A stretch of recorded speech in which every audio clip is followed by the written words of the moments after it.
Halo Sobat Top 10, kita ketemu lagi ya. Sesuai dengan request kamu, kali ini kita akan membahas mengenai strategi atau tips lolos SBMPN 2020. Ingat, ini adalah SBMPN tanpa T ya, jalur masuk ke Politeknik Negeri.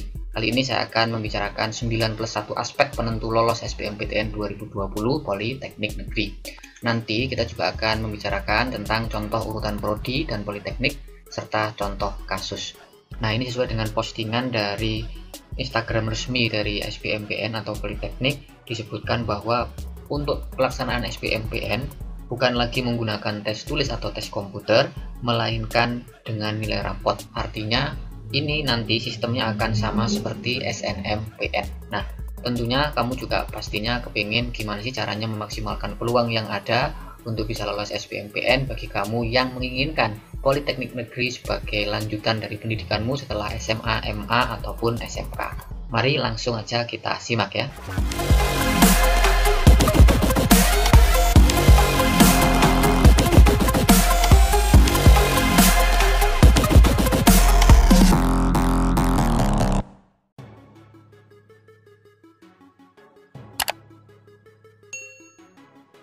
Oke, kita langsung menuju ke yang pertama, yaitu tentang pengisian dokumen.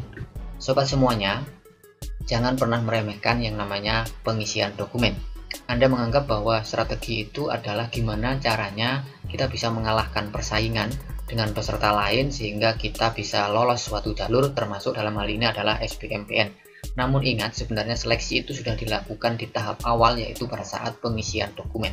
Ini pengalaman aja ya, jadi kemarin kita melaksanakan atau membuat layanan free analisa SBMPN 2020. Kemudian ada data-data yang harus diisi, dan faktanya adalah 50% bahkan mereka itu salah isi dokumen yang kami tetapkan. Padahal isiannya itu sangatlah sederhana, namun hampir 50%-nya itu justru salah isi dokumen. Nah, bila ini terjadi pada kamu pada saat pengisian dokumen di pendaftaran sesungguhnya, sebenarnya mohon maaf, kamu sudah terseleksi di babak paling awal, yaitu di babak pengisian dokumen. Yakinlah bahwa pengisian dokumen yang salah akan berakibat fatal pada statusmu akan diterima atau ditolak.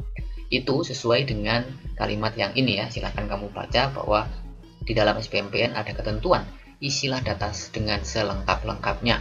Biodata diri, data keluarga, data ekonomi, data rapor, data prestasi, pilihan politeknik dan prodi ini perlu kamu isi dengan sangat akurat dan tepat. Apabila salah, bisa jadi mohon maaf, sekali lagi faktor pengisian dokumen itu merupakan seleksi tahap awal. Dimana apabila kamu salah pengisiannya, maka sangat mungkin terjadi kita akan gagal di tahap itu dan sebenarnya nilai kita tidak pernah diseleksi lagi. Karena itu jangan pernah meremehkan pengisian dokumen ini. Yang kedua ini adalah nilai rapot. Apanya? Mari kita lihat satu persatu. Nah, kita akan melihat ketentuan itu apa yang terlihat ya, karena apa yang terlihat itu sebenarnya juga sebuah kode. Di dalam pengisian nilai rapot itu ada basic nilai ya, kalau saya boleh sebut adalah basic nilai, yaitu matematika, bahasa Indonesia, dan bahasa Inggris. Di sini kamu bisa lihat ketentuan resminya dari SNMPN, kita mengambilnya dari situ karena seleksinya akan dipastikan atau akan disamakan dengan SNMPN. Jadi perhatikan nilai matematika kamu itu nanti akan setinggi apa, bahasa Indonesia setinggi apa, dan bahasa Inggris setinggi apa. Nah, untuk matematika, bahasa Indonesia, dan bahasa Inggris ini terlampir secara khusus pada semester 1 dan semester 2. Nah, tentu ini bukan asal nulis aja atau asal ngasih ketentuan, tetapi ada maksud dari panitia mengapa ada penilaian tersendiri atau input tersendiri dibanding dengan mapel yang lain. Walaupun mapel yang lain pun akan tetap dilampirkan di dalam bentuk scan. Nah, yang kedua ini di semester 3 sampai 5 kalau kita mengacu pada SNMPN itu nilai 6 mata pelajaran yang di UN-kan itu secara khusus juga di input. Artinya matematika, bahasa Indonesia, dan bahasa Inggris, dan 6 mapel yang di UN-kan berarti termasuk diantaranya mapel ini, 3 ini itu merupakan faktor kunci untuk menjaga peluang kita akan lolos atau tidak. Nah, kemudian rata-rata per semester ini adalah rata-rata dari seluruh mata pelajaran. Kemudian rata-rata total ini berarti dari semua semester itu nanti akan kelihatan. Nah, yang menarik adalah ini ranking kelas juga dimasukkan dalam komponen pada saat pengisian data. Tentu ini juga mengandung maksud, bukan asal menentukan ketentuan di sini ya. Bisa jadi kan gini ya, setiap sekolah itu kan berbeda-beda. Kadang ada yang memberi kebiasaan nilai itu tinggi-tinggi, ada yang tidak. Maka ranking di situ akan menentukan kualitas seseorang atau kualitas calon peserta itu bagaimana. Nah, kemudian yang keenam adalah ranking paralel. Ini adalah ranking dari keseluruhan siswa yang ada sesuai dengan jurusannya. Apakah dia ranking paralel IPA, ranking paralel IPS, ranking paralel bahasa, dan seterusnya. Jadi kita bisa, panitia akan melihat ranking paralelmu itu seperti apa, ranking kelasmu juga seperti apa. Ini adalah modal bagi kamu ya.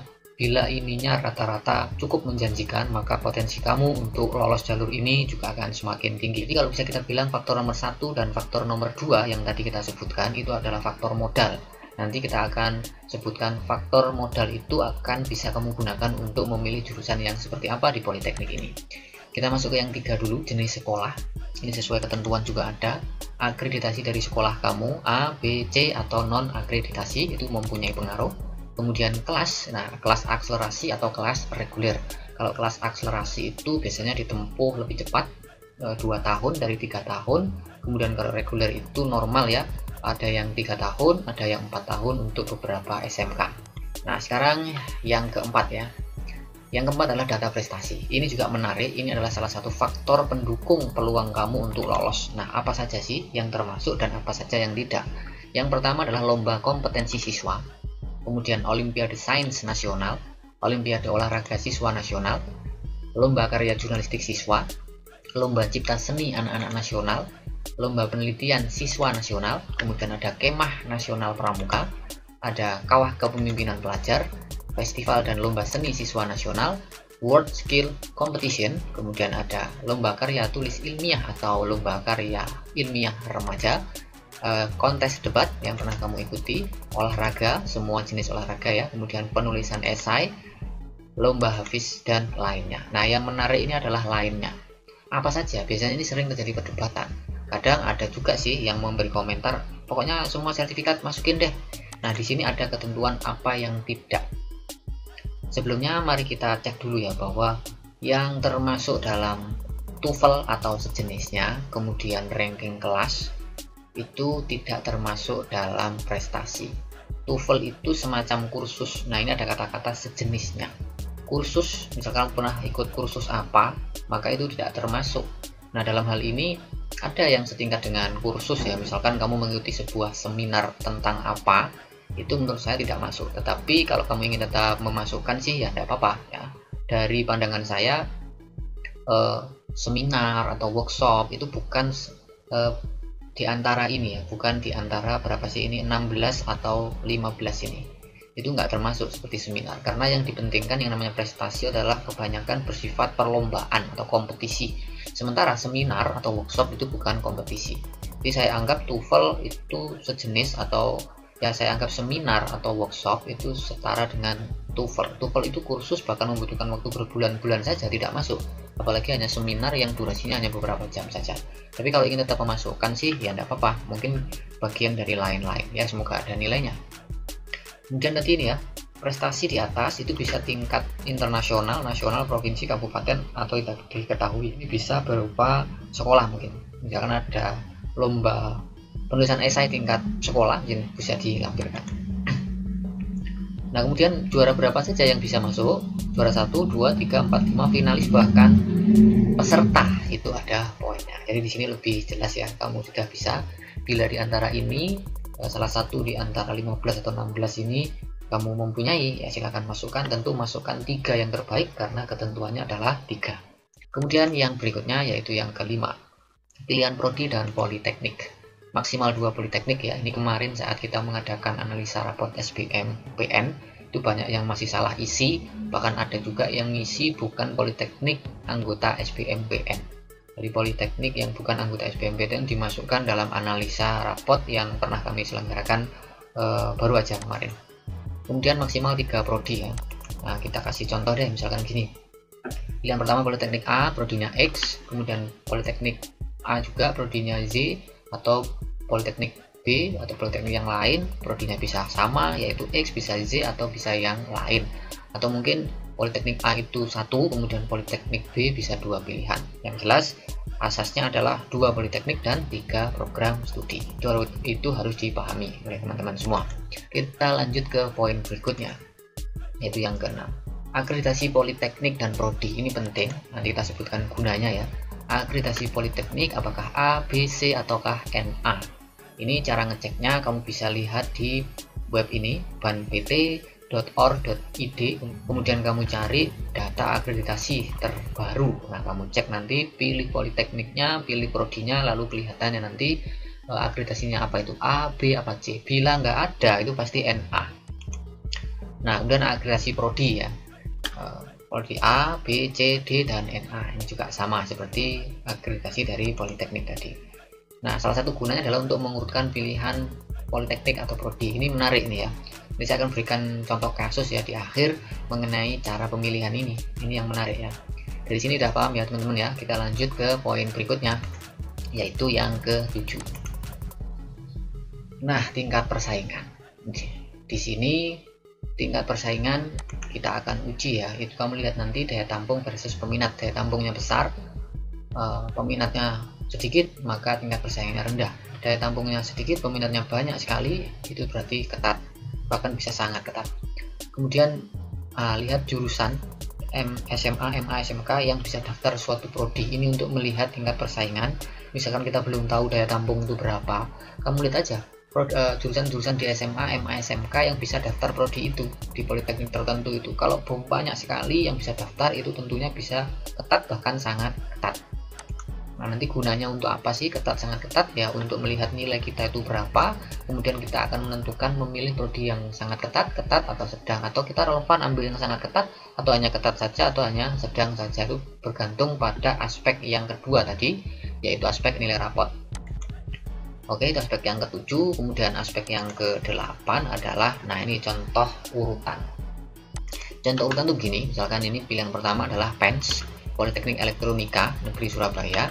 Ini D4, Teknik Informatika pilihannya. Ini akreditasinya adalah A. PENS sendiri pasti A ya. Kemudian yang kedua, Politeknik Negeri Sriwijaya, D3, Teknik Komputer, akreditasinya B. Nah, ini berarti pilihan yang urut. Nah, misalkan yang ketiga, Politeknik Negeri Sriwijaya, D4, Teknologi Informatika Multimedia Digital, itu C. Nah, pilihan semacam ini tuh ideal untuk dipilih.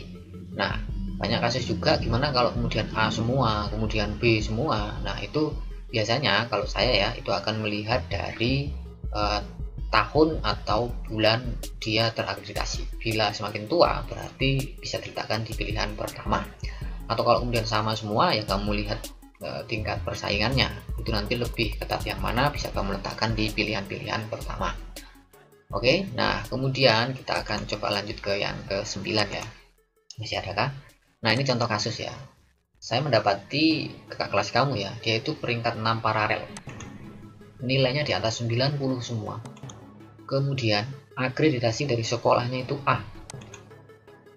Dia gagal lolos PENS, Politeknik Elektronika Negeri Surabaya. Pilihan prodinya seperti ini. D3 Teknik Elektronika Industri, dia menyebutnya ELIN. Kemudian pilihan yang keduanya adalah D4 Elektronika Industri. Apakah ini kebetulan atau tidak? Yang jelas berdasarkan hasil penelusuran akreditasi ini kebalik. Maka ini adalah bisa kita maknai sebagai salah prioritas. Maka ketika dia gagal di pilihan pertama, dia sudah nggak bisa masuk di pilihan kedua. Ya, ini cukup misterius sih sebenarnya, karena nilai dia itu udah tinggi banget, tapi ternyata masih gagal juga. Salah prioritas ternyata juga merupakan hal yang penting untuk kamu terapkan bila kamu ingin menjaga peluang kamu lolos SBMPTN 2020 ini. Nah, yang kedua, saya mensinyalir dia ini salah isi dokumen, karena ketika saya jabrian sama dia ngerasa memang ada beberapa poin yang dia ngerasa salah isi dokumen. Jadi isi dokumen ternyata menjadi sangat penting. Nah, ada satu lagi, yaitu nilai matematika dia lebih lemah dari 4 mapel lain. Padahal Teknik Elektronika Industri itu sangat membutuhkan nilai matematika. Tadi di awal saya sudah menyampaikan itu ya. Jadi elektronika industri itu sangat erat kaitannya dengan matematika, tetapi di antara 4 mapel, fisika, kimia, biologi, dan matematika, ternyata matematikanya menunjukkan nilai yang paling lemah. Berarti di sini relevansinya juga tidak relevan. Oke ya. Nah, buat kamu yang masih kebingungan, kamu bisa melakukan analisa secara privat ya. Silakan kunjungi ini Sociabas slash menuju BTN Tribe, kamu pilih menu yang SBMPN atau analisa rapot SBMPN. Kamu bisa konsultasi secara lebih privat di sini. Oke.